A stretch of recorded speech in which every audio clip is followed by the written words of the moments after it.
He told everyone he was flying out of state for business. But in the dead of night, my neighbor hammered on my door, his face a mask of panic, insisting I see who was sitting casually in his living room. Hello, everyone. Before we dive deeper, please click that subscribe and like button so we can keep sharing compelling stories like this one. Go ahead and write in the comments which city you're watching from. I hope today brings blessings, abundant fortune, and profound happiness to us all. Amen. My left cheek burned, but my heart was a raging inferno this morning. Preston had just struck me across the face, all because of a shirt collar he deemed insufficiently crisp. Even under a microscope, I swear that shirt was pressed to perfection. He stood there, glaring at me with the same condescending eyes he used on his subordinates at the office, while adjusting the lapels of his designer suit, a suit that probably cost more than a decent used car. It's funny, isn't it? A man can look so dignified and commanding in tailored clothes, yet his behavior can be more primitive than a caveman fighting over a piece of meat. I could only look down, cupping my throbbing cheek and fighting back tears that refused to fall, having been wrung dry too many times before. If you saw Preston out in the world, you'd probably ask for his autograph or a selfie. He was the very definition of a dream man for the PTA moms and the role model for all the dads on the block. He was a successful real estate developer, a frequent donor to the local youth center, and always offered a charming smile to the security guard at our gated community's entrance. His public image was spotless, gleaming, and flawless, just like the marble floors of our sprawling mansion. But no one knew that behind the high walls of our home, Preston transformed into a cruel prison warden. He had a set of nonsensical rules that had to be obeyed. If I deviated even slightly, his hands moved far faster than his mouth. Sometimes I thought he should have been a professional fighter instead of a businessman. It's a shame his talent for hitting was reserved only for his wife. This house felt more like an enemy fortress than a comfortable home. There were security cameras in every corner, except the bathrooms, and the high fence was topped with menacing spikes. The guard at the front gate was more loyal to Preston than a bloodhound. It was impossible for me to even think about running out the gate with a suitcase. My phone was inspected every night as if I were a secret agent about to sell state secrets. I was trapped, completely and utterly trapped in this cold, gilded cage. I tried once, confiding in a neighbor, but Preston skillfully twisted the facts. He told her I was under a lot of stress and prone to hallucinations. Brilliant, wasn't it? Suddenly, I was the crazy one in everyone else's eyes. I realized that if I continued to stay silent and submissive, my name would be carved on a tombstone by next year. My mind started racing, searching for a way out. Not a physical escape, because I knew I couldn't run 100 yards without sounding like an asthmatic, let alone outrun Preston. I needed a way to leave this house legitimately, in front of a crowd, and leave Preston utterly powerless. I needed witnesses. I needed a neutral territory where Preston's authority meant nothing. The only place that came to mind was a hospital. Yes, a hospital, a place for the sick, but to me, it looked like a 5-star hotel offering the sweet promise of freedom. Preston had one major weakness, and it wasn't kryptonite like in the superhero movies. His weakness was his reputation. He was terrified of people discovering his true, rotten self. He was afraid of being seen as a failed husband, as a brute, as an immoral man. That's why he never hit me anywhere that would be visible when I was fully clothed. He was clever, but devious. That's why I had to create a scenario where he would be forced to take me out of the house in public, but in a way that he couldn't be directly blamed. I had to get hurt, but not by his hand. It was a crazy plan, I knew, but living with a monster requires a little bit of madness to survive. My weapon of choice today wasn't a pistol or a kitchen knife, but a bottle of lemon-scented floor cleaner. The smell was fresh, but its function this time would be devastating, or at least excruciatingly painful. That afternoon, after Preston left for work in his luxury sedan, I went into the master bathroom. This bathroom was probably the size of a college dorm room, with unforgivingly hard marble floors. I poured a generous amount of the cleaning liquid near the sink area. It was slick, dangerously slick. I stared at the soapy puddle, swallowing hard. This was going to hurt. It would definitely hurt. but this physical pain would be nothing compared to the emotional agony of being slapped every morning over a wrinkled shirt or coffee that wasn't sweet enough. My heart beat faster than it did waiting for a Black Friday sale at my favorite department store. Time seemed to crawl that evening. I had already showered, put on a modest nightgown, and was waiting for the sound of Preston's car pulling into the garage. Around 6 o'clock, the smooth purr of the engine arrived. There he is, I thought. The great master has returned. I heard his footsteps enter the house, heard him greet the housekeeper with his usual cold tone. I stood in the bathroom, right at the edge of the trap I had set.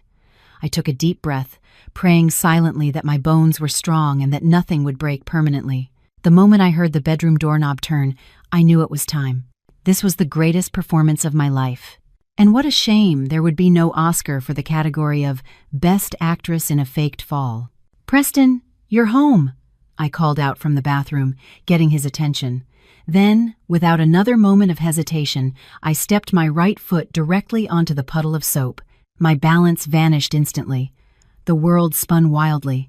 My feet slid out from under me, and my body was airborne for a split second before gravity yanked me mercilessly downward.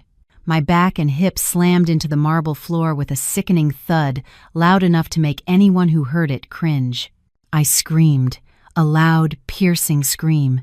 It was partly from the genuine shock and pain, but partly dramatized to ensure it reached the security guard's post at the gate.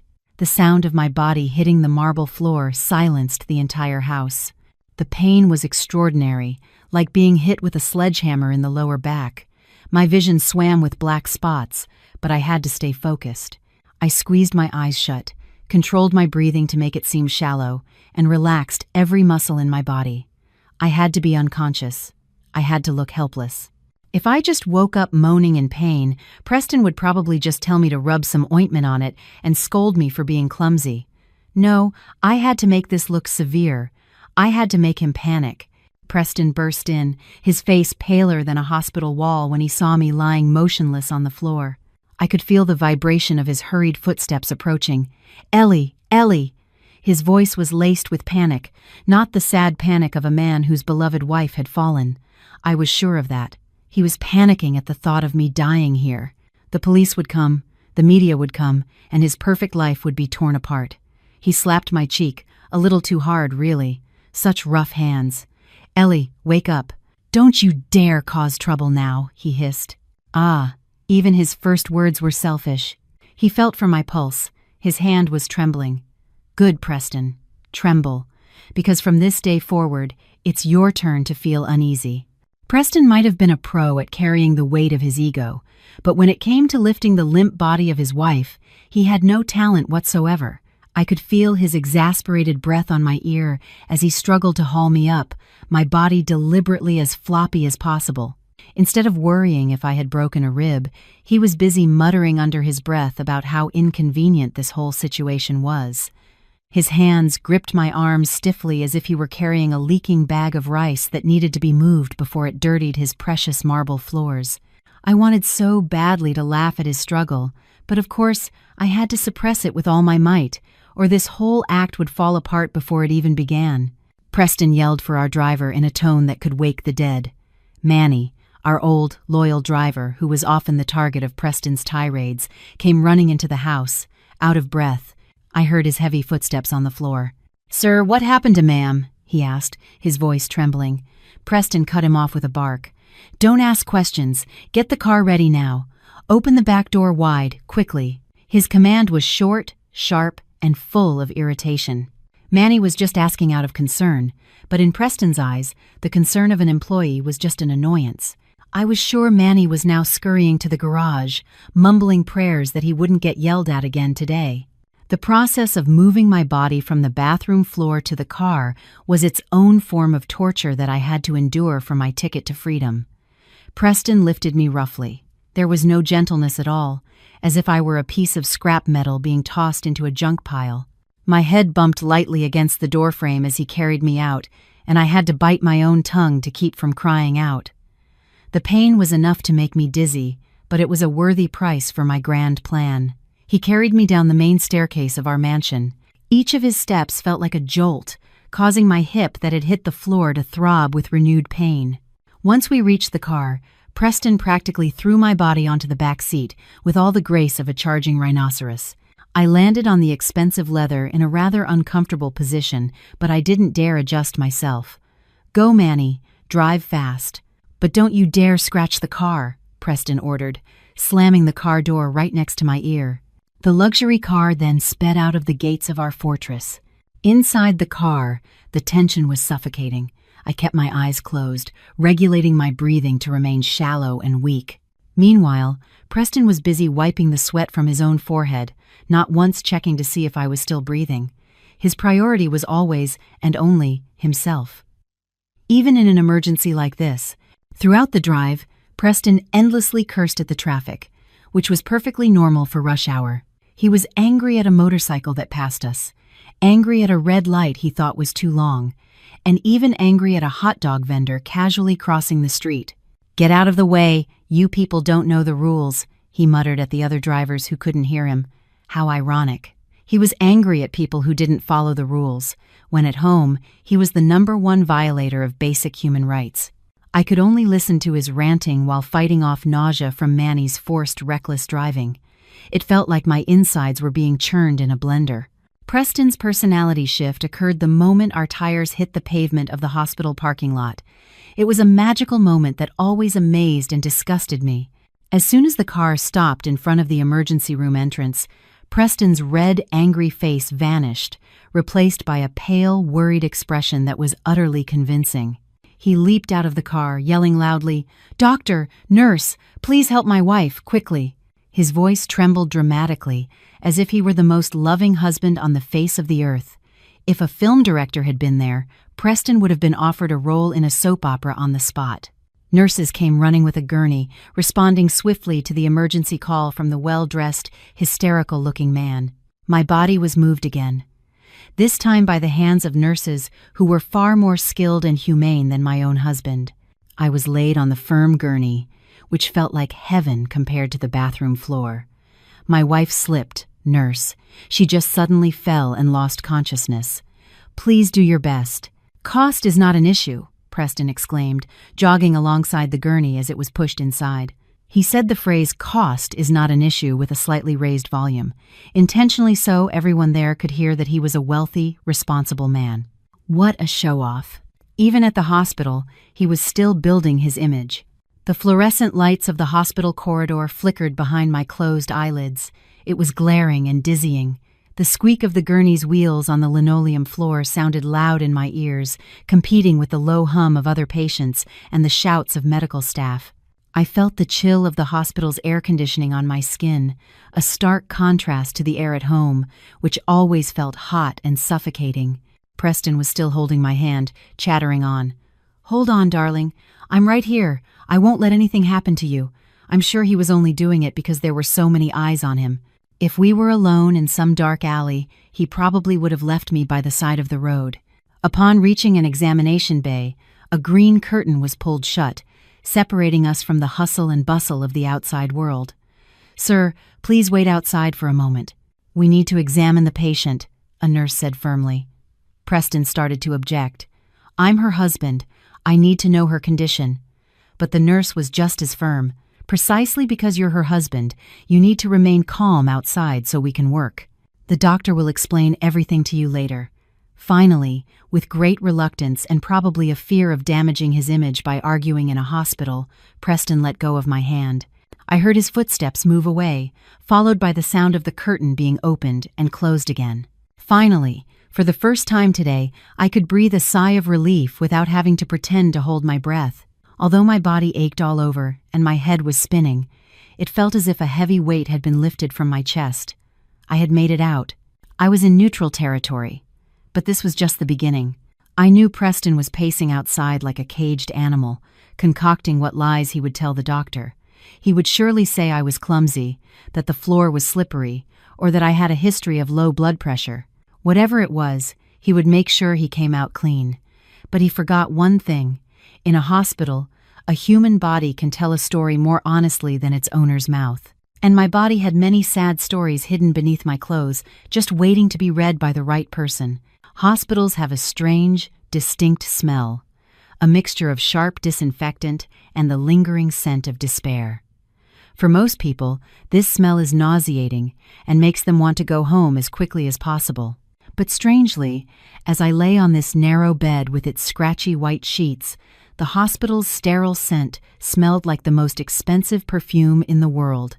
It was the scent of freedom, the scent of a safe distance between me and the high walls of Preston's house. I kept my eyes closed, but my ears were working overtime, taking in the situation around me. The green curtains surrounding me felt like a temporary fortress. Here, behind this thin, dusty fabric, Preston couldn't just lash out. There were nurses bustling about, a patient in the next bay groaning from a toothache, and a doctor on duty making rounds. This crowd was my shield. A young nurse entered my bay. Her steps were quick, making a soft squeaking sound as her rubber-soled shoes met the floor. She began to wrap a blood pressure cuff around my left arm. I felt the fabric tighten, pressing against the skin that concealed a faint purple bruise from Preston's grip 3 days ago. It hurt slightly as the cuff inflated, squeezing my already battered flesh. I held my breath, trying not to wince. "Her pressure is a bit high," the nurse murmured, mostly to herself. "Of course it's high," I thought. "If you had a husband whose hobby was hitting you like a drum, your blood pressure would be through the roof every day too." Outside the curtain, I heard Preston's voice on the phone. His tone was low, a whisper, but full of emphasis. "Yes, clean the bathroom now. Don't leave any trace of the soap. Just say she slipped on some water. And don't let anyone else into the master bedroom." That devious man. Even when his wife was lying unconscious, as far as he knew, his brain was busy fabricating a cover-up to keep his image pristine. He was more afraid of his reputation being tarnished than of me having a concussion. I wanted so badly to sit up and shout his lies through a megaphone, but I knew it wasn't the right time. "Be patient, Ellie," I told myself. "Play it smart. Let him dig his own grave." A short while later, the curtain to my bay was drawn back with a firm, authoritative motion. A small breeze brushed against my face. Through my slightly parted eyelashes, I saw a man in a long white coat enter. It wasn't the young nurse, but a senior doctor. His hair was graying at the temples, and a pair of glasses hung around his neck. He held a clipboard with my medical chart. His aura was different. If Preston had the aura of an oppressive ruler, this doctor had a calm, profound presence, like a deep river hiding many secrets. He stood beside my bed, observed my face for a moment, then began to check the pulse in my neck with fingers that were cool but steady. "Excuse me, doctor. How is my wife?" Preston's voice suddenly cut through the quiet of the bay. Apparently, he had finished his call and was back to playing the role of the devoted husband.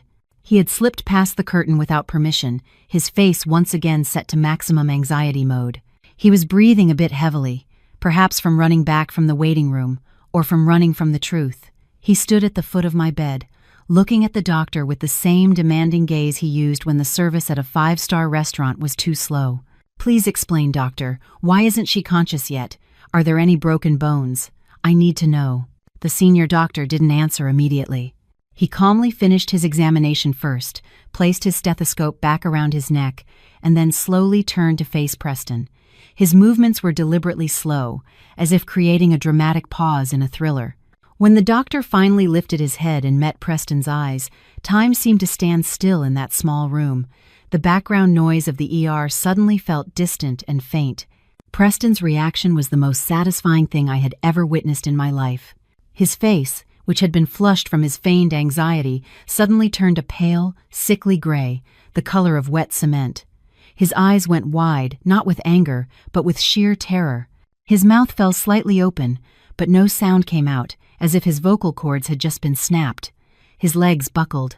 I could see his knees trembling violently beneath his expensive trousers. He took a step back, bumping into the IV pole behind him with a loud clang. He looked like a thief caught red-handed by the homeowner, only this time the homeowner was holding a shotgun. "Good evening, Mr. Davenport," the doctor said. His voice was flat, cold, and pierced right through you. There was none of the standard friendly tone a doctor uses with a patient's family. "It's a small world, isn't it? Do you remember me?" The doctor gave a faint smile, but it didn't reach his eyes. His gaze was sharp, aimed directly at Preston's core. On the name tag pinned to his white coat, The name was clearly visible: Dr. Miles, M.D. Preston swallowed hard, his Adam's apple bobbing with difficulty. Beads of sweat the size of corn kernels started to form on his temples.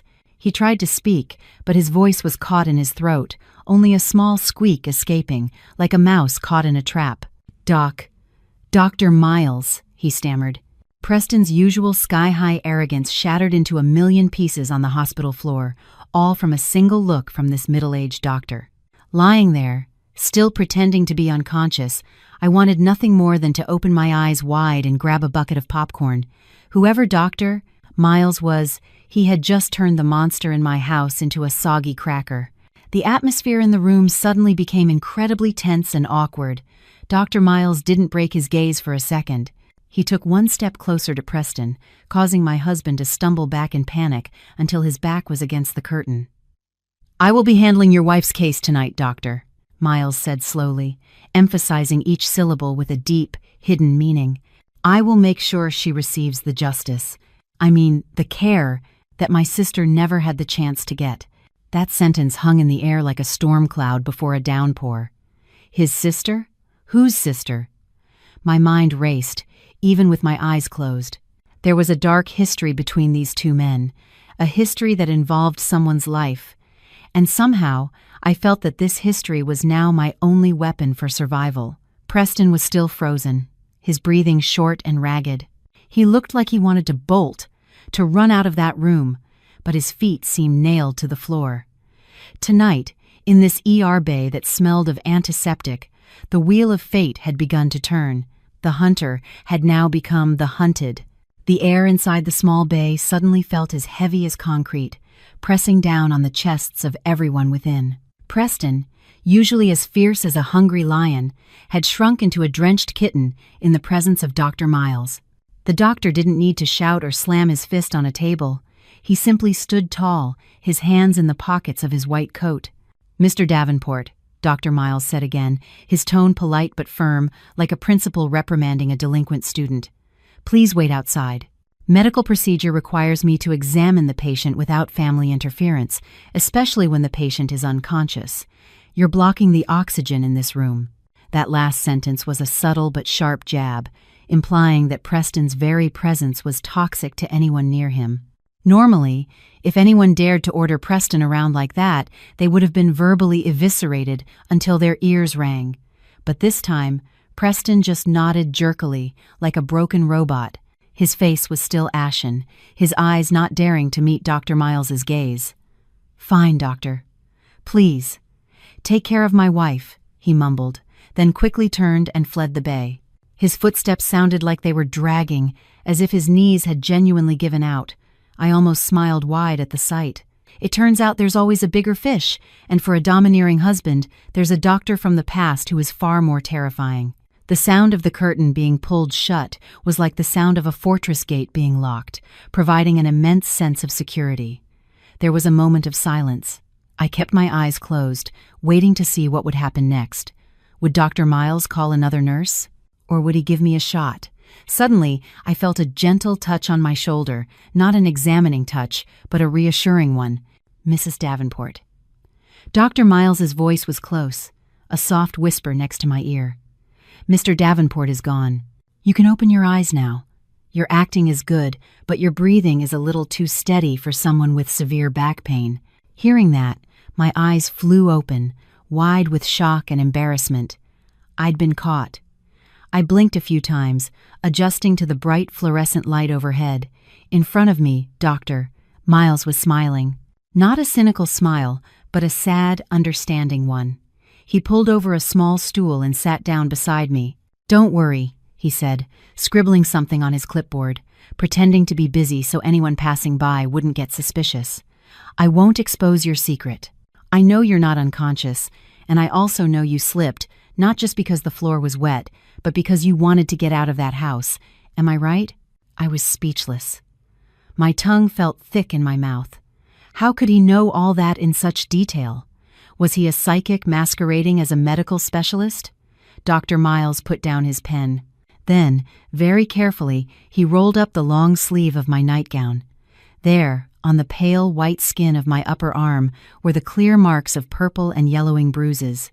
Some were new, others were fading. They were the abstract art created by Preston's pinches and grips every time he got annoyed. "A bathroom floor can't pinch an arm this hard, Mrs. Davenport," he said softly, pointing to the bruises. "A marble floor is an inanimate object. It doesn't have fingers to hurt people." The tears I had been holding back so desperately finally broke free, streaming down my face and soaking the thin hospital pillow. It wasn't because of the physical pain, but because of the incredible relief of having someone believe me without needing a lengthy explanation. For so long, I had felt like I was screaming alone in a vacuum. "Help me, doctor," I whispered, my voice choked with sobs. "I'm afraid to go home. If I go back, he'll be furious about this." "Doctor?" Miles nodded, his expression hardening as he thought of Preston. He took a tissue from the side table and handed it to me. "I know that man's character all too well, doctor," Miles said, his gaze drifting to the white wall across from us. 5 years ago, another woman was brought to this hospital by Preston. The case was exactly the same. He said she slipped in the master bathroom. She arrived in a coma and never woke up. My heart felt like it stopped for a second. "Her name was Rebecca, doctor," Miles continued, his voice trembling with suppressed emotion. "She was my only sister, Preston's first wife. It felt like being struck by lightning on a clear day. So, the rumors about Preston's first wife dying suddenly were true, and she was the sister of the doctor now sitting in front of me. No wonder Preston had been so terrified. He had just run into the brother-in-law of the woman who had died at his hands. I was stationed overseas at the time," Dr. Miles recounted. "I didn't get back in time to save Rebecca. Preston refused an autopsy. He paid people off to have her buried quickly, citing religious reasons and privacy. I didn't have any solid proof back then, just a suspicion that has burned in my heart every single day." Dr. Miles looked at me directly, his eyes moist but shining with a powerful resolve.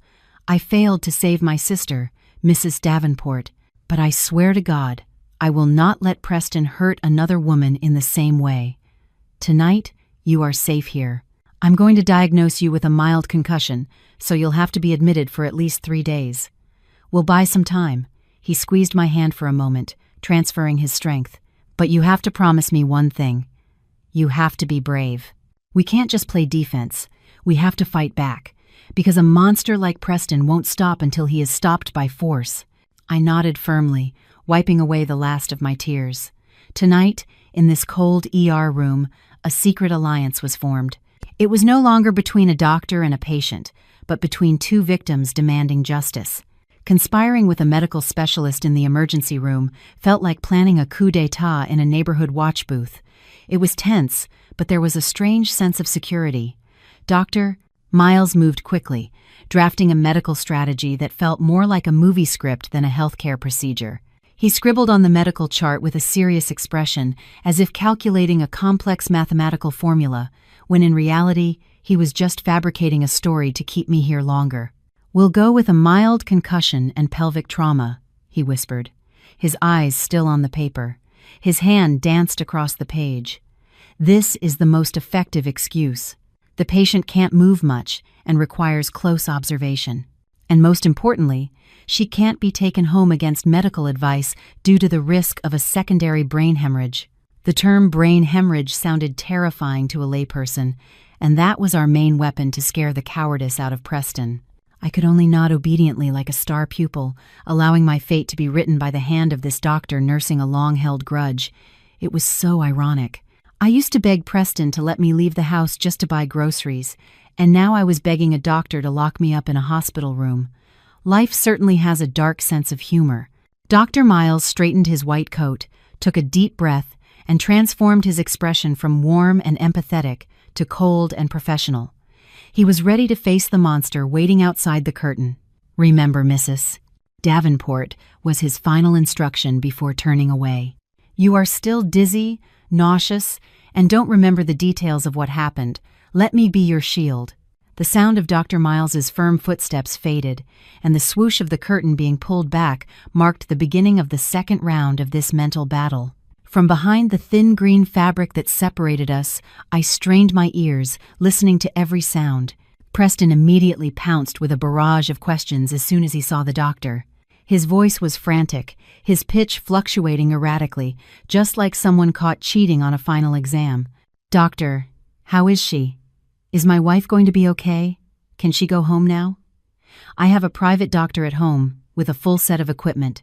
She can be treated there." Preston was trying hard to dominate the conversation, using his wealth and resources as his ace card, hoping this doctor would be dazzled by his money. However, Dr. Miles was not the type to be bought with promises of luxury facilities or a thick envelope. I heard the doctor's calm, flat voice respond, each sentence like a slap across Preston's face.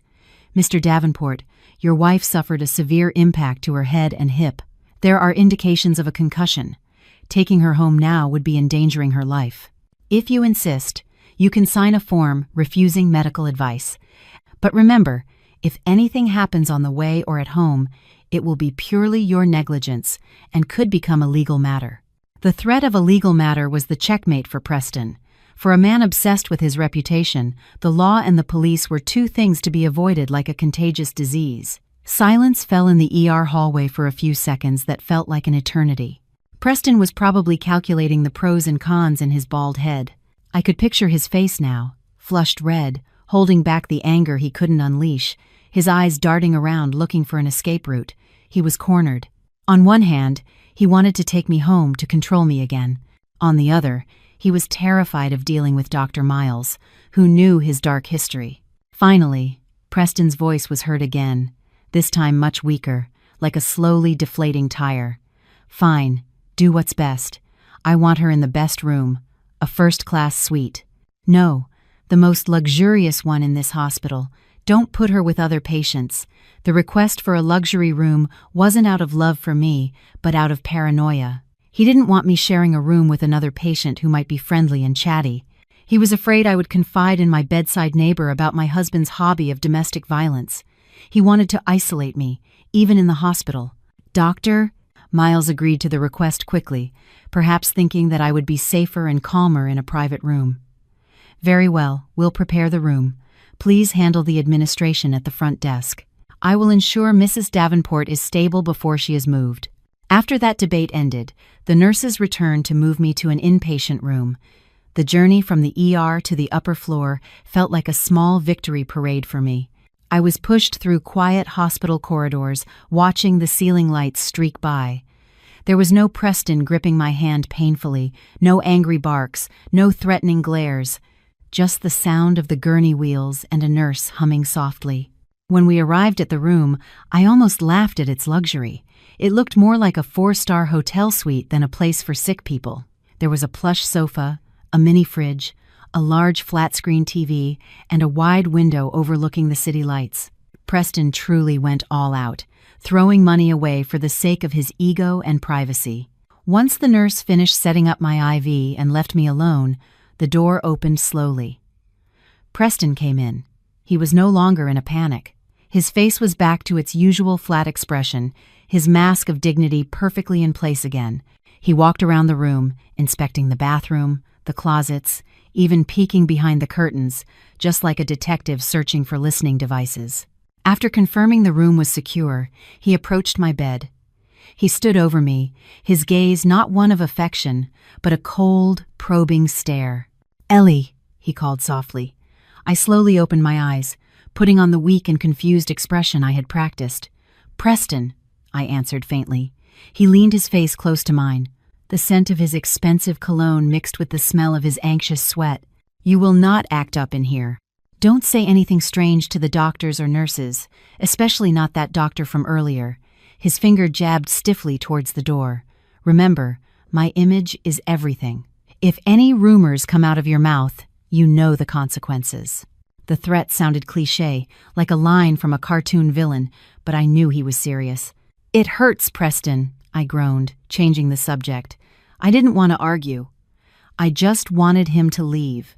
Preston grunted in annoyance, as if my pain was just a ploy to make his life difficult. Which, to be fair, it was. He straightened up, smoothing his slightly wrinkled suit. "I have to go home for a bit. Grab a change of clothes and take care of some work. I'll be back tomorrow morning. Don't even think about getting out of this bed." After making sure my phone was placed on a table far out of my reach, he finally left. The sound of the door closing firmly was the most beautiful music I had heard all night. I was alone. Truly alone in a cool, quiet room. No security camera staring at me from the corner of the ceiling. No ridiculous curfew. I watched the IV fluid drip slowly, one drop at a time, counting down the moments of my freedom. Doctor, Miles had given me 3 days. 3 days to plan my next move. 3 days to find out what really happened to Rebecca. That poor first wife. That night, I couldn't sleep, even though my body was exhausted. My mind drifted to the past, recalling every strange detail in our home that I had previously dismissed. When we first married and moved into Preston's house, I once found an old gold earring wedged in a crack in the bathroom cabinet.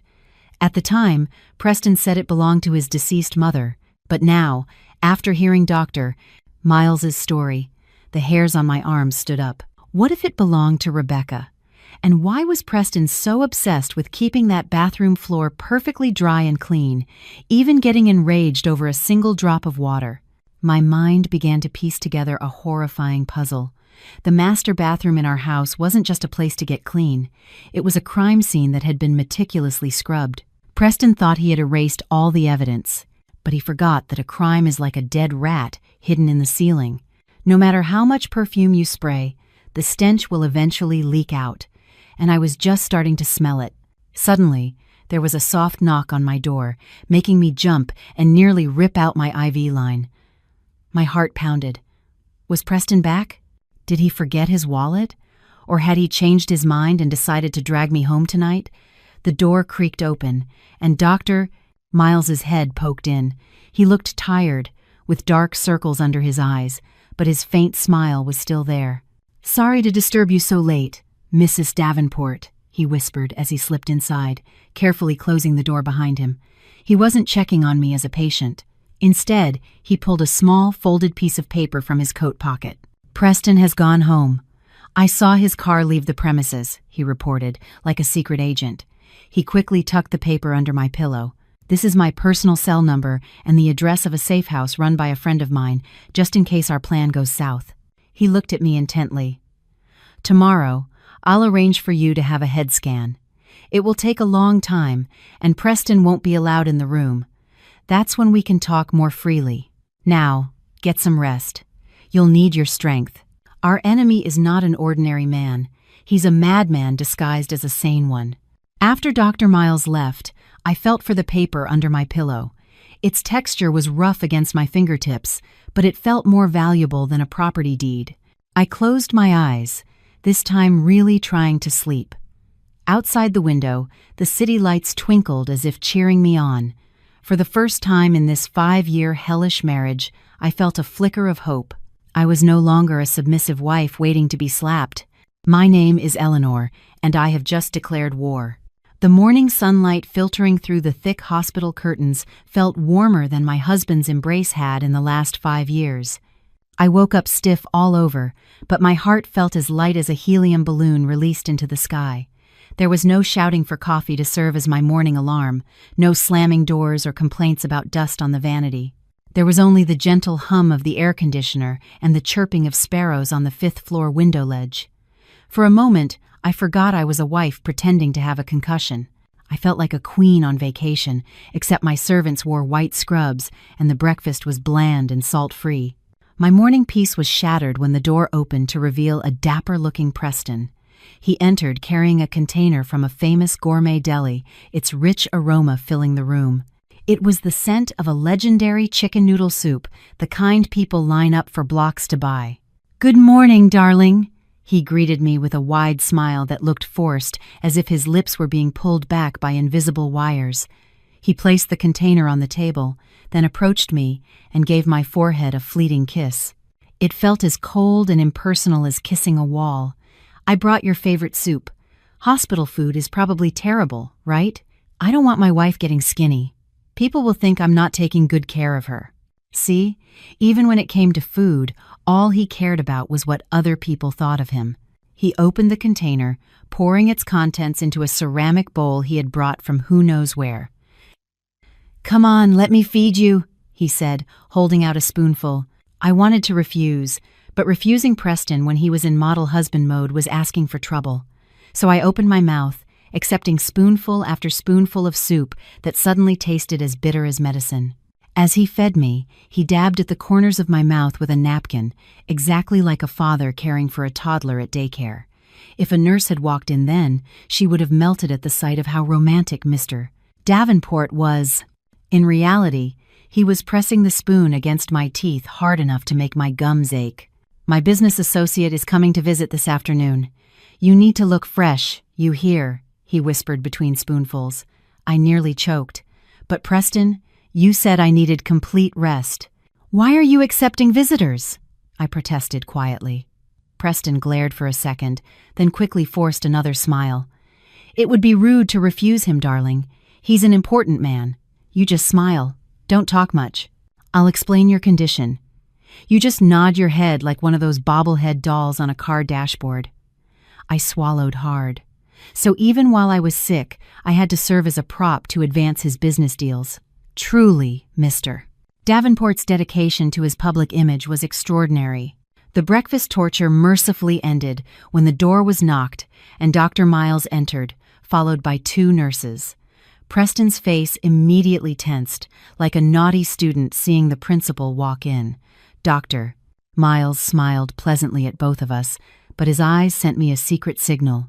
"Morning." "How did you sleep, Mrs. Davenport?" he asked politely. Before I could answer, he turned to Preston. "Mr. Davenport, as planned, this morning we'll be doing a full head scan. The equipment is downstairs in a special radiology suite." Preston immediately stood up, ready to be my escort. "I'll come with her, doctor." "I'm sorry, sir." "That's not possible," Dr. Miles cut in quickly and firmly. "The radiology area is a sterile, high-radiation zone. Companions are prohibited past the prep room, except for medical personnel wearing special protective gear. You can wait here or in the guest lounge in the lobby. The procedure might take a while, about 1 to 2 hours, because of the Q and the contrast dye preparation." That explanation sounded very scientific and intimidating to a layperson. The words "high radiation" successfully made Preston's courage shrink. He was terrified of getting sick or anything that could harm his precious body. "Oh, is that so?" "It's dangerous for healthy people," Preston asked hesitantly. "Extremely risky, sir. It can affect fertility and blood cell health if you're exposed without protection," Dr. Miles answered with a deadpan expression. I was sure he was holding back laughter, watching Preston's face grow even paler. "Well then, I'll just wait here. Doctor, please take care of my wife. Don't let her get a single scratch," Preston threatened, which sounded ridiculous since I already had plenty of scratches because of him. The trip to the radiology department felt like the most enjoyable excursion of the year.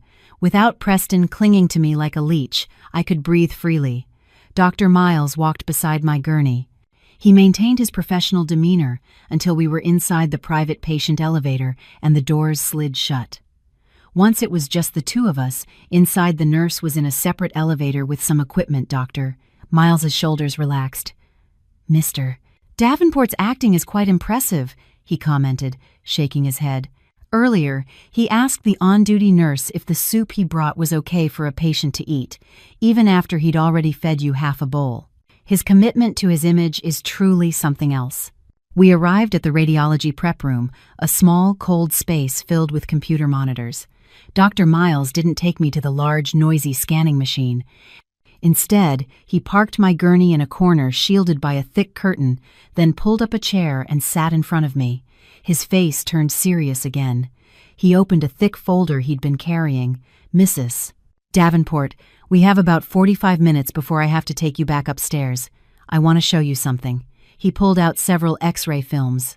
They weren't new scans of my head, but seemed to be old ones, or perhaps someone else's. "This is your X-ray that I took discreetly when you were first admitted to the ER yesterday," he said quietly. He pointed to the ribcage area on the film. "See this thin line? This is a healed fracture of a rib. It's about 1 or 2 years old." My heart fluttered. He was right. 2 years ago, Preston had kicked me so hard I had trouble breathing for a week. I never went to a doctor, just took over-the-counter painkillers and pressed a cold compress to my side while crying in the bathroom. "And this," he said, pointing to my forearm, "there's a hairline fracture in the ulna.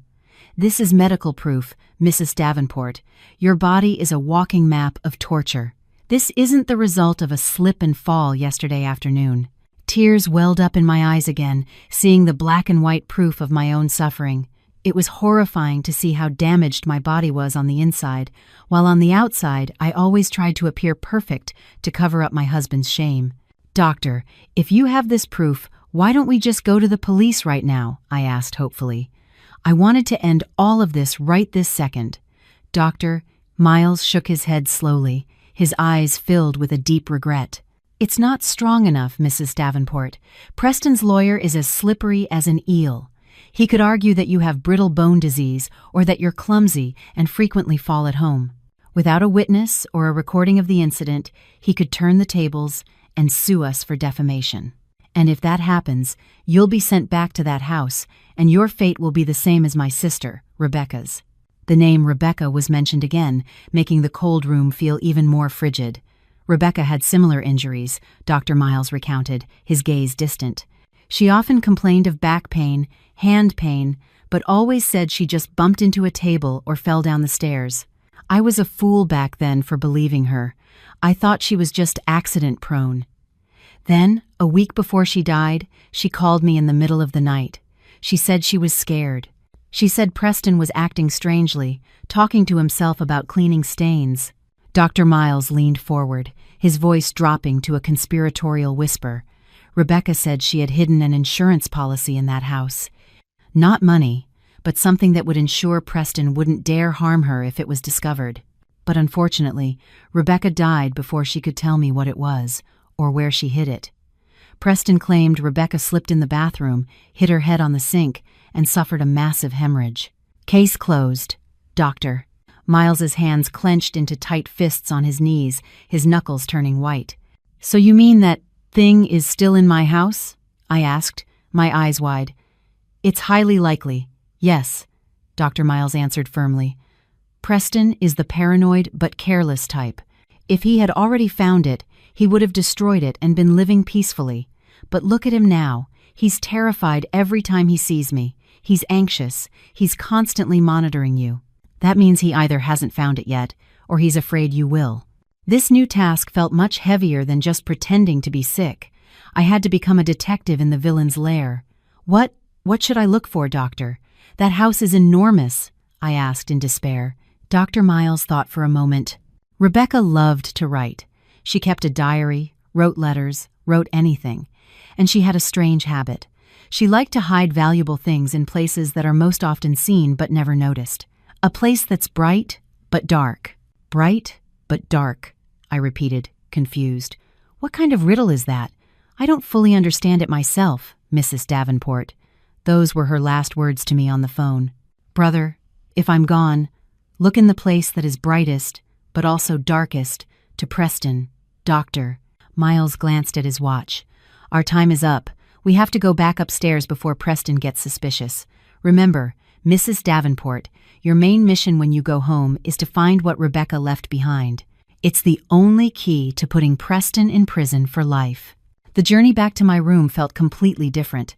I had gone down as a frightened victim. Now I was returning as a secret agent on a mission. My heart pounded, not with fear but with adrenaline. When the elevator doors opened on the 5th floor, I saw Preston standing in front of my room, impatiently tapping his foot. His face was sour. The moment he saw us, he pounced. "That took forever. You said an hour. It's been almost 2. What were you two doing down there?" "The queue was long, sir. There was an emergency trauma case from an accident," Dr. Miles replied calmly, without batting an eye. Preston grunted, then looked at me suspiciously, his eyes scanning my face as if searching for signs of betrayal. "You didn't say anything you shouldn't have down there, did you?" he whispered sharply as the nurses transferred me back to the bed. I shook my head weakly, putting on an innocent, clueless expression. What would I say, Preston? I was asleep the whole time. It was so dizzying. Preston stared at me for a long moment, then finally sighed in relief. He had no idea that behind this clueless wife's face was a brain plotting the complete destruction of his perfect life. The Cold War between us had just escalated. The afternoon sun had not yet set, but the atmosphere in the hospital room was already as gloomy as a stormy sky. As promised, or more accurately, threatened by Preston that morning, his VIP guest had indeed arrived. His name was Mr. Harrington, a business associate with a protruding belly and a laugh so boisterous it made the window panes vibrate. He came bearing a fruit basket of absurd proportions, filled with imported fruits that probably cost as much as a factory worker's monthly salary. Preston greeted him with a sickeningly obsequious style. He bowed respectfully, shook his hand firmly, and plastered the friendliest smile in the world on his face. The mask of the devoted husband and successful businessman was perfectly attached, without a single crack. "Oh, Mrs. Davenport, I hope you get well soon. I was so shocked to hear you had a fall. You're lucky to have such a vigilant husband like Mr. Davenport here," Mr. Harrington said innocently. I could only manage a thin, fake smile that felt stiff on my cheeks. I wanted to throw up hearing that praise. If only Mr. Harrington knew that this vigilant husband was the reason I was here, he probably would have choked on a grapeseed. Preston immediately chimed in with a feigned humility. "Oh, it's nothing, sir. She's my beloved wife, after all. I can't bear to see her with even a little scratch. That's why I requested the best room, so my wife can rest peacefully. The money doesn't matter, as long as my wife is healthy." He said this while gently stroking my head, the same hand that had dragged me across the floor yesterday. He was truly a world-class actor. After Mr. Harrington left, the smile vanished from Preston's face faster than money from a wallet at the end of the month. He immediately sank into the sofa, loosened his tie aggressively, and exhaled a long breath as if he had just finished a heavy workout. "All that small talk is exhausting," he grumbled. He looked at me sharply. "You did well today, not talking too much. That's how a prominent man's wife should be, graceful and obedient. Don't embarrass your husband." I just stayed silent, staring at the ceiling.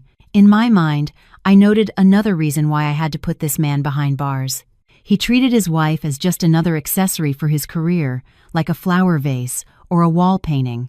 Suddenly, Preston shot up and began pacing the room, as restless as a worm on a hot plate. "I don't like this place," he said abruptly, breaking the silence. "The air is stale, the nurses come in too often, and that doctor, his eyes are strange." He stopped pacing and looked at me. My gut immediately clenched. My survival instincts flared red. A paranoid Preston was the most dangerous Preston. He felt threatened, and when he felt threatened, he would seize control by force. "We're going home tomorrow morning," he decided unilaterally. My heart nearly leaped out of my chest. "But Preston? Dr. Miles said I need to be here for 3 days. My head still spins when I get up," I argued, trying to sound weak and pitiful. Dr. Miles's plan would be ruined if I went home tomorrow. I needed more time here to strategize, or at least to enjoy a moment of life without fear. "To hell with that doctor," Preston hissed. "He's a know-it-all. I saw the way he looked at me. He has no respect.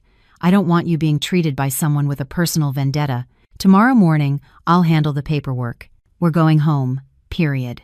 That evening, when Dr. Miles came for his routine checkup, the tension in the room reached a breaking point. Preston stood with his hands on his hips beside my bed, puffing out his chest as if challenging him to a duel. "Doctor, prepare my wife's discharge papers for tomorrow morning. I want to take her home for outpatient care," Preston said without any preamble. Dr. Miles, who was checking my IV, paused. He straightened up, looking at Preston calmly, but his eyes betrayed his disappointment. "Mr. Davenport, as I told you this morning, your wife's condition is not yet stable. A concussion is not a joke. What if there's swelling at home? Do you have a CT scanner in your bedroom?" The debate between the two men was more intense than a presidential debate on television. "I can hire a private nurse and a doctor on call," Preston snapped, his voice rising. "I have money. I can buy the medical equipment if I have to. The point is, I'm not comfortable with my wife staying here any longer. This hospital service is slow, not up to my standards. The classic excuse of a rich man who has run out of arguments: blame the service. Dr. Miles let out a long sigh. He knew he was in a losing position. Legally, Preston was my guardian and my husband. If he insisted on taking me home against medical advice by signing the release forms, the hospital couldn't legally detain us. Fine, if that's your decision. Dr. Miles finally said, his voice heavy, but you will have to sign a statement acknowledging that you assume all risks. And one more thing, sir.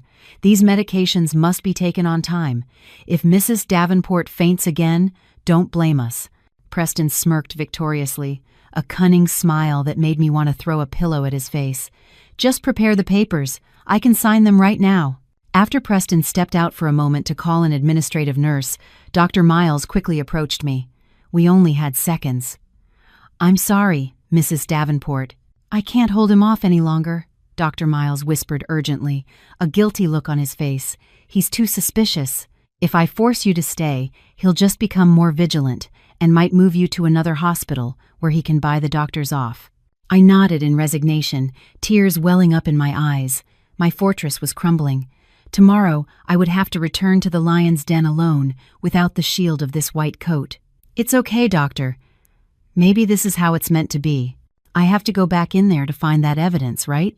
Dr. Miles reached into his coat pocket and pulled out a tiny object, the size of a matchstick. It was a mobile phone memory card. Listen to me carefully.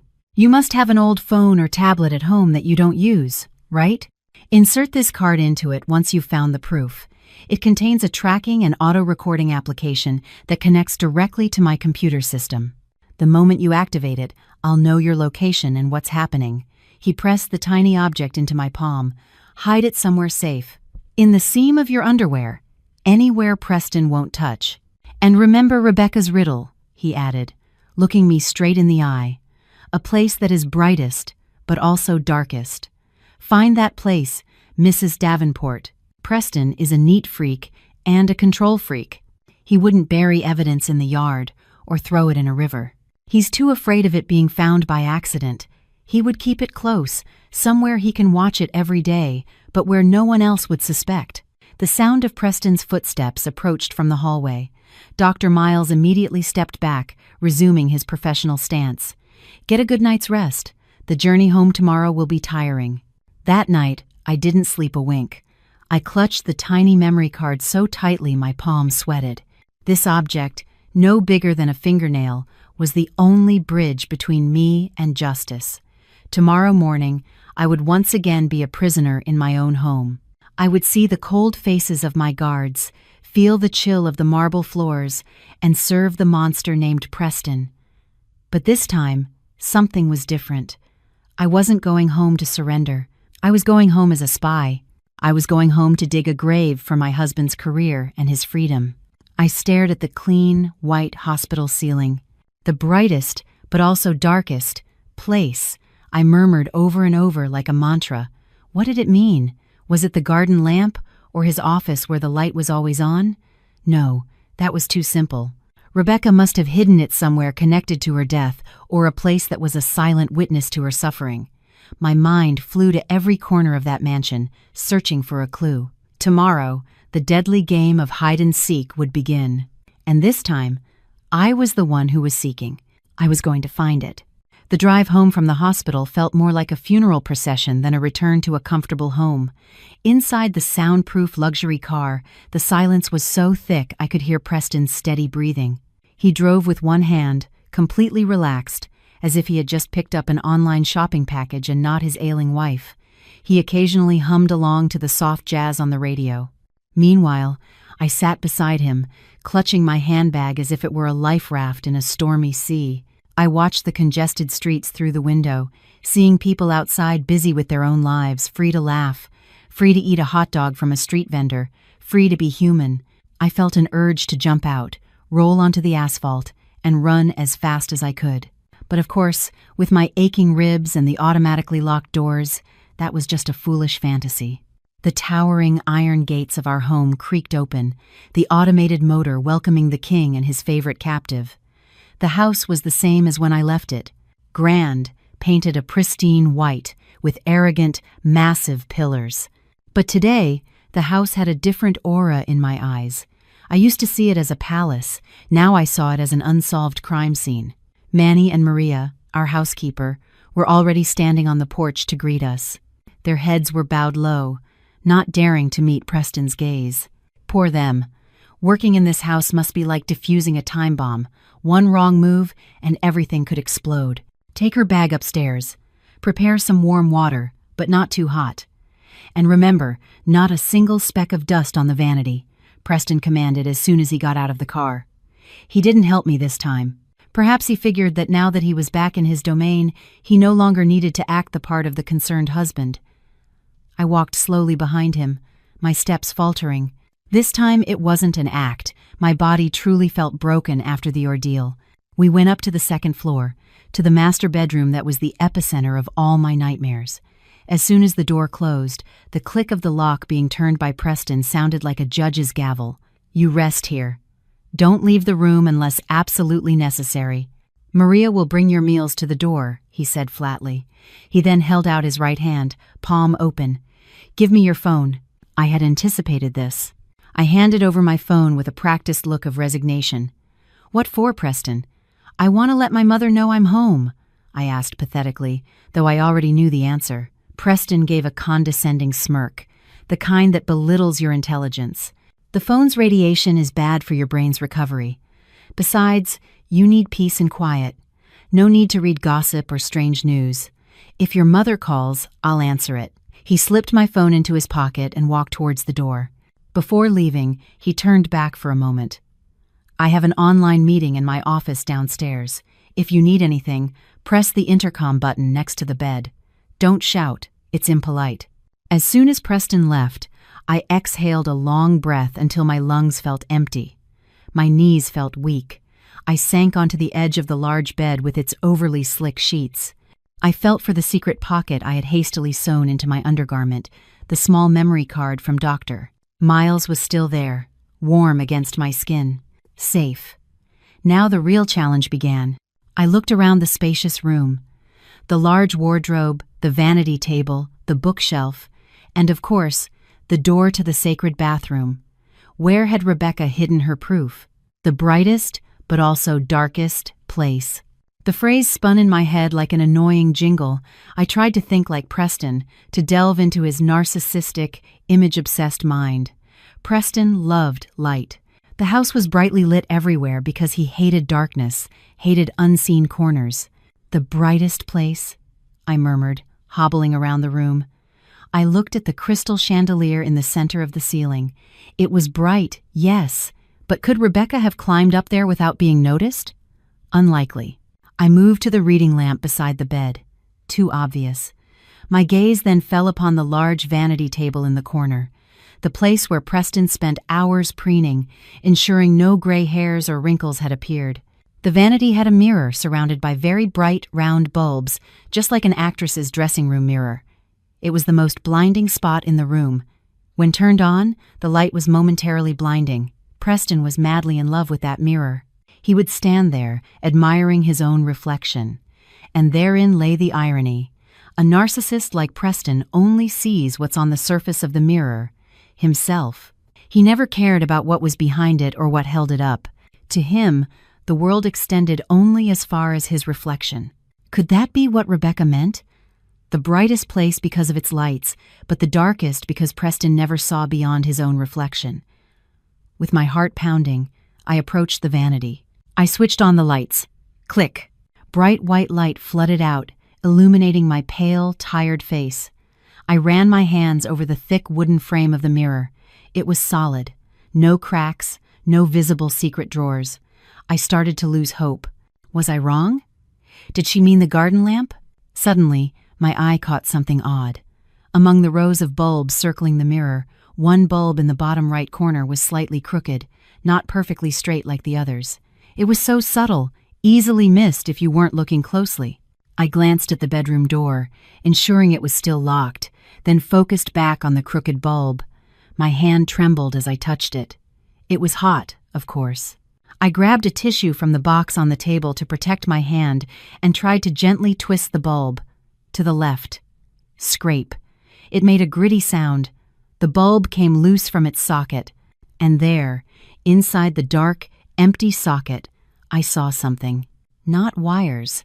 Something black was peeking out, wedged between the ceramic base and the wooden frame.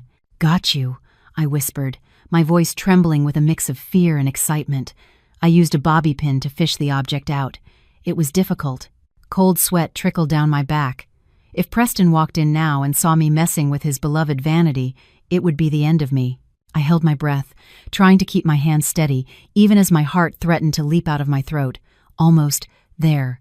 A small object fell into my tissue-covered palm. It was a micro SD card. An old one, the kind used in phones a decade ago. It was still neatly wrapped in a tiny plastic medicine baggie to protect it from the lamp's heat. I stared at the tiny object in my hand with a mix of emotions. Was this Rebecca's life? Her final voice? Was this the key that would unlock a prison door for my husband?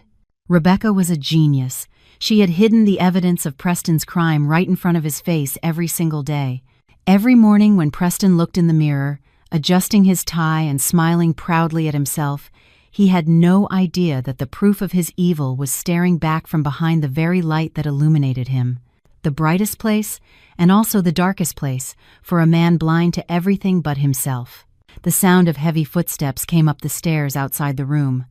Panic seized me. It had to be Preston. I quickly screwed the light bulb back into its socket, twisting it haphazardly until it lit up again.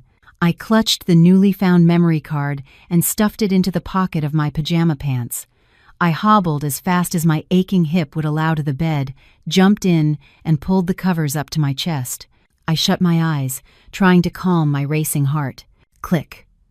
The lock turned. Preston entered. "What's wrong with you, Ellie?" he asked suspiciously from the doorway. I slowly opened my eyes, trying to look like someone who had just woken up.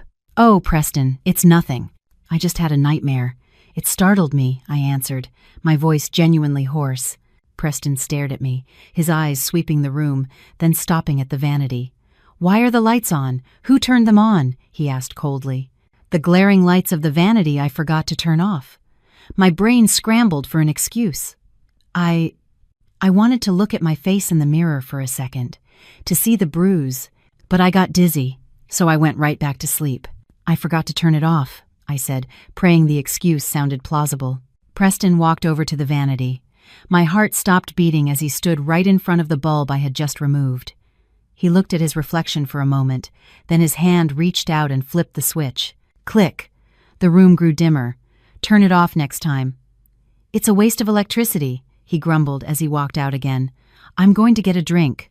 I let out a breath so deep I felt limp. That was close, so incredibly close. Now I had 2 memory cards, one from Dr. Miles for recording, and one from Rebecca containing the past. And tonight, I had to find a way to combine them into a weapon of mass destruction for Preston's life. The night in this luxurious house stretched on endlessly, as if the clock on the wall had gone on strike, bored of witnessing our domestic drama. At 2 a.m, the house was silent. Beside me, Preston slept on his back, his mouth slightly open, letting out a soft, irritating snore. That snore, which used to keep me awake and make me want to stuff a sock in his nose, now sounded like the theme music for my secret mission. It was a sign that the living, breathing CCTV camera in this house was temporarily offline. This was a golden opportunity, one I couldn't afford to waste. With movements slower than a snail with a backache, I slipped out from under the heavy comforter. Every tiny creak of the mattress made my heart feel like it was going to burst through my throat. I glanced at Preston. He shifted slightly, mumbled something about stocks or money, and then fell still again. Safe. I got out of bed, my feet landing silently on the thick carpet. I didn't dare turn on a light. Guided by the faint moonlight filtering through the curtains, I fumbled my way to the bedside drawer. Inside was an old tablet computer, long unused because Preston claimed the screen wasn't sharp enough, junk in his eyes, but a treasure trove for me tonight. I took the device into the bathroom, the only place in the house with a lock on the inside. I sat on the toilet lid, my hands shaking violently as I tried to turn it on. The battery was critically low, the icon a menacing red, just like my current situation, just enough for one last-ditch effort. I reached into my pajama pocket, and pulled out the two small items I had been guarding more closely than diamonds, the memory card from Dr. Miles and the one I found in the vanity. With fingers slick with cold sweat, I inserted Rebecca's memory card first. The screen flickered, then displayed a single folder with a chilling name, "Do Not Open," a classic name for a panicked person. I tapped the folder. Inside was a single audio file. The date was from 5 years ago, the same day Rebecca died. My hand trembled as I pressed play. Static crackled first, then Preston's booming voice filled the small room, even though I had turned the volume down as low as it would go. "You think you can hide that money from me? I know you sent it to your brother, that broke doctor." Then Rebecca's sobbing voice replied, "That was my inheritance, Preston. It wasn't your money." The argument escalated. There was the sound of something shattering, the sharp crack of a slap, then a brief silence, followed by a loud, heavy thud like a body hitting the floor. Then, Preston's ragged, gasping breaths. "Rebecca! Wake up! Damn it, don't die on me now." Whatever. I'll just say she slipped. The recording ended. I covered my mouth, stifling a sob that threatened to erupt. He was insane, utterly insane. He killed his wife over an inheritance and then coolly fabricated an alibi in the same moment she was dying. I quickly ejected Rebecca's card and replaced it with the tracking card from Dr. Miles. The tracking app activated instantly. A map of the house appeared on the screen with a blinking red dot. I saw an option: send data. Without a second thought, I copied Rebecca's audio file to the device's memory and tried to send it to Dr. Miles's system. The home's Wi-Fi signal was thankfully strong, the one positive thing about Preston's luxury amenities. The upload bar moved slowly. 10%, 30%. Come on, hurry up. Suddenly, the bathroom doorknob jiggled from the outside. Click, click. It was locked. My heart stopped. "Ellie, are you in there?" Preston's voice was hoarse with sleep, but laced with suspicion. "Yes, Preston. My stomach hurts," I stammered, trying to sound natural while clutching the tablet with trembling hands. "The upload was only at 50%. This is taking forever." "Open the door." "I have to use the bathroom," Preston commanded, his tone growing impatient. My mind raced. If I opened it now, he'd see the tablet. If I didn't, he'd break the door down. He hated waiting. "Just a second, Preston." "I'm not done yet," I called out, my eyes glued to the screen. 70%. 80%. "Ellie, open this door right now or I'm breaking it down," Preston bellowed, hammering on the door. The patience of a narcissist is as thin as wet toilet paper. 90%. 100%. Upload complete. The green text flashed on the screen. Success. Dr. Miles had the recording. I quickly shut off the screen, shoved both memory cards back into my pocket, and hid the tablet under a stack of clean towels on a shelf. I flushed the toilet for sound effect, then unlocked the door with a shaking hand. Preston stood there, his face sour, his eyes narrowed suspiciously. He didn't go to the toilet. Instead, he just stared at me, scanning me from head to toe. "What were you doing in there?" "Why are you sweating?" he interrogated. "I told you. My stomach hurts." "I probably have a bug," I said, clutching my stomach in an Oscar-worthy performance. Preston grunted and pushed me aside. He entered the bathroom, but instead of heading for the toilet, his eyes swept the room. His predator instincts were firing. He sensed something was wrong. His eyes scanned the soap dish, the sink, and then stopped on the stack of towels where I had hidden the tablet. Damn it. A corner of the tablet's case was peeking out from my hasty hiding job. Preston strode towards the shelf. My breath caught in my throat. He yanked the towel away. The old tablet clattered to the floor. Preston looked at the device, then at me. His face twisted into a horrifying mask, not of an angry husband, but of a murderer who had been caught. He picked up the tablet and turned it on. The screen still showed Dr. Miles's tracking app, which I hadn't had time to close. A map of our house was clearly displayed. "What is this?" he hissed, his voice trembling with barely controlled rage. He smashed the tablet on the marble floor until the screen shattered into 1,000 pieces. You're working with that doctor, aren't you?" he snarled, his voice rising to a shout. He lunged forward, backing me against the cold bathroom wall. "What did you send him?" "Answer me," he screamed. His right hand shot out, clamping around my neck. I choked, the oxygen in my lungs cut off. "Answer me! You want to destroy me? Huh? You ungrateful bitch! You want to end up like Rebecca?" "Yes," the confession slipped out of his own mouth. As my life hung in the balance, as his grip tightened, I thrashed. My legs kicked at the air. My eyes caught sight of something on the glass shelf behind Preston's back, a can of his extra-strong Hold aerosol hairspray. My left hand fumbled behind him. "Let me go," I wheezed. "Never. You're dying tonight," Preston shrieked, his mind gone. With my last ounce of strength, I aimed the nozzle directly at his wide-open eyes and pressed down hard. The stinging chemical spray shot out, hitting him square in the face.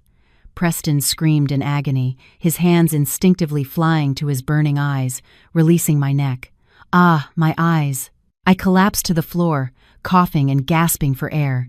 Preston staggered backward, crashing into the glass shower door, cracking it. He was temporarily blinded.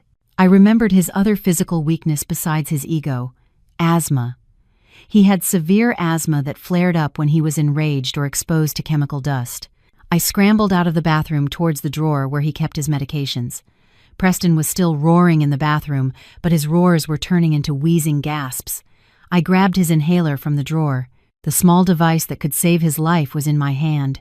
Preston stumbled out of the bathroom, his eyes red and swollen, his breathing ragged. He saw me holding the inhaler. He reached out a hand, grasping desperately. His voice was gone. I stood there, staring at him.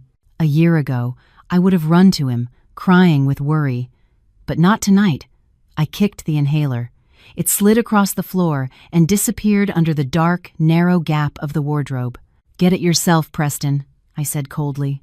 Preston looked at me in disbelief, then at the space under the wardrobe. He tried to crawl towards it, but his strength was gone. He collapsed onto the carpet, clutching his chest, gasping for air like a fish on land. In the distance, I heard the most beautiful sound in the world, the wailing siren of a police car, growing louder and louder as it approached our gate. The wail of police sirens outside the gate was the best song I had ever heard. It was loud and chaotic, but it made my heart want to dance with joy. In front of me, Preston, the great master who was usually fiercer than a guard dog, lay helpless on his favorite imported shag rug. His breath came in pathetic little squeaks, his chest heaving as he tried to gulp down air that seemed to refuse to enter his corrupted lungs. His face, swollen and red from the hairspray, made him look like a circus clown who had failed a stunt. I just stood there, watching him without an ounce of pity. Once, I would have panicked and made him ginger tea if he so much as coughed. Now, I felt like grabbing a snack and watching the show. The bedroom door was kicked open, and several uniformed police officers rushed in, weapons drawn, ready to face a dangerous criminal. Behind them, Dr. Miles appeared, his white coat billowing. He looked like a hero arriving just after the villain had already been defeated. "Don't shoot, he's neutralized," I yelled, raising my hands to show I wasn't a threat. The police secured the room while Dr. Miles, despite a look of extreme reluctance on his face, quickly checked Preston's condition. The irony was palpable. The doctor whose sister this man had murdered was now forced to provide first aid to ensure the killer didn't die before facing justice. "Give him oxygen. Don't let him die. Prison is too good for him if he dies now," Dr. Miles said coldly to the paramedics who followed him in. After his breathing was stabilized with emergency medical help, Preston was handcuffed. Seeing the hands that used to slap me now bound in cold steel brought a sense of satisfaction that no shopping spree could ever buy. He was carried out of the room, past the vanity where he used to admire himself. He looked at me with what little strength he had left, his eyes burning with pure hatred. "You treacherous wife," he rasped. I just gave him a sweet smile, the most genuine one I had ever offered him. "Not treacherous, Preston. Just reaping what you sowed. Consider it a harvest festival." I walked out of that room, stepping over the threshold that for 5 years had been my prison boundary. Downstairs, Manny and Maria stood frozen near the staircase, their mouths agape, shocked to see their esteemed employer being hauled away by the police like a common thief. I paused in front of them for a moment. "Maria, please tell the vegetable vendor tomorrow that I'm canceling the broccoli order," I said casually. Maria just nodded numbly, still in shock. Poor woman. She would probably have to find a new job tomorrow, but at least she wouldn't have to work while holding her breath in fear. The following days were a whirlwind of news reports and police interrogations, but for some reason, I didn't feel tired at all. The recording of Rebecca's voice that I had managed to upload that night became the nuclear bomb that destroyed Preston's entire legal defense. His expensive lawyer threw in the towel, unable to defend a client who was clearly recorded admitting to murder and abusing his current wife, coupled with Dr. Miles's testimony and the medical report of my battered body. Preston had no escape. The model husband image he had cultivated for years crumbled overnight, replaced by the new title, "The Monster with an Angel's Face." Rebecca's case was reopened, and this time, the truth couldn't be silenced with hush money. Her body was exhumed for an autopsy, and the results confirmed all of Dr. Miles's suspicions. There was a fracture at the back of her skull, inconsistent with a fall, but consistent with a blow from a blunt object. Preston's sentencing hearing was the most crowded event at the courthouse. When the judge slammed the gavel, sentencing him to life in prison, Dr. Miles wept in the gallery. He hugged me tightly. It wasn't a romantic embrace, but the hug of two soldiers who had survived a deadly war. "Thank you, Ellie. You were reckless, insane. But thank you," he whispered. I laughed a little, wiping away my tears. "You're welcome, doctor. But don't expect me to be a patient in your hospital again anytime soon." The smell of antiseptic gives me trauma. 6 months have passed since that night, and my life has done a complete 180. I now live in a small rental apartment on the outskirts of the city. The paint is peeling a bit near the floor, and the roof leaks a little when it rains hard. It's a world away from the hellish luxury of Preston's mansion. There are no cold marble floors, no blinding crystal chandeliers, and certainly no central air conditioning. But you know what? Sleeping on a thin foam mattress on the floor of this apartment feels more peaceful than sleeping in that king-sized bed that cost as much as a car. I started a small catering business, cooking for office lunches and small parties. It turns out my cooking skills, which Preston used to constantly criticize as too salty, not salty enough, or not aesthetically pleasing, are a big hit with normal people. I wake up every morning not because I'm afraid of being late to iron a shirt, but because I need to go to the farmer's market. The smell of onions and garlic is now my favorite perfume. Sometimes, I still flinch at the sound of a slamming door from a neighbor or people shouting in the street. Trauma is persistent, like plastic waste. It's hard to break down, but I'm learning to make peace with it. This afternoon, I'm sitting on the porch of my apartment, sipping warm, sweet tea from a cheap plastic mug. The sky is a beautiful shade of orange. Suddenly, my phone vibrates. A text from Dr. Miles. It's short. Preston was just moved to solitary confinement for fighting over a food ration. He lost. I laughed out loud reading that. The wheel of fate is indeed round, and sometimes it rolls right over the people who took the wrong path. He used to fight for power. Now he can't even win a fight over a piece of bread. I put my phone down and took another sip of my tea. It was sweet. This time, the sweetness was just right, because I was the one who measured it, not someone else. My name is Eleanor, the ex-wife of a monster, and today I am free.